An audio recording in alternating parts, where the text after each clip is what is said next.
அதே போன்றுதான் இன்று பல இளைஞர்கள் ஒரு தவறான ஒரு வழியிலே செல்லக்கூடிய வாய்ப்புகள் இன்று எங்களுடைய நாட்டிலே ஏற்பட்டிருக்கின்றது. හරියන්න නම් මල්ලි හරිම තැනට යන්න ඕන.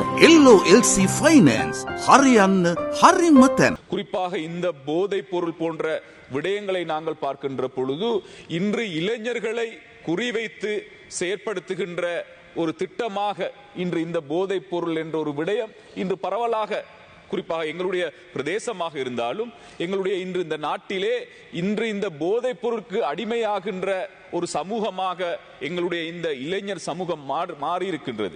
குறிப்பாக பாடசாலை மாணவர்கள், இன்று தனியார் வகுப்புக்கு செல்லுகின்ற மாணவர்கள், குறிப்பாக விளையாட்டு வீரர்கள், இவர்கள் எல்லோரும் இன்று இந்த போதைப் பொருள் என்ற அடிப்படையிலே இன்று பாதிக்கப்படுகின்ற ஒரு சமூகமாக மாறிக்கொண்டிருக்கின்றார்கள்.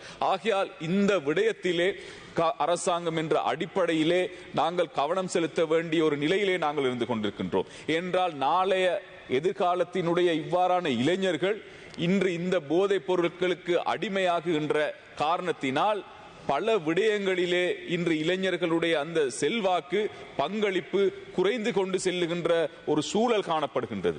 ஆகையால் இளைஞர்கள் கூடுதலாக இந்த அரசாங்கத்துக்கான ஆதரவை வழங்கியிருக்கின்றார்கள் என்ற அடிப்படையிலே இன்று இந்த போதைப் பொருள் பாவனையில் இருந்து எவ்வாறு இந்த இளைஞர்களை பாதுகாப்பது என்ற அடிப்படையிலும் அரசாங்கம் கவனம் செலுத்தி அதிலும் ஒரு கூடுதலான கவனத்தை செலுத்தி அவர்களுக்கான ஒரு விசேட வேலை திட்டத்தை முன்னெடுக்க வேண்டும் என்ற ஒரு விடயத்தை நாங்கள் அரசாங்கத்திடம் கேட்டுக்கொள்கின்றோம்.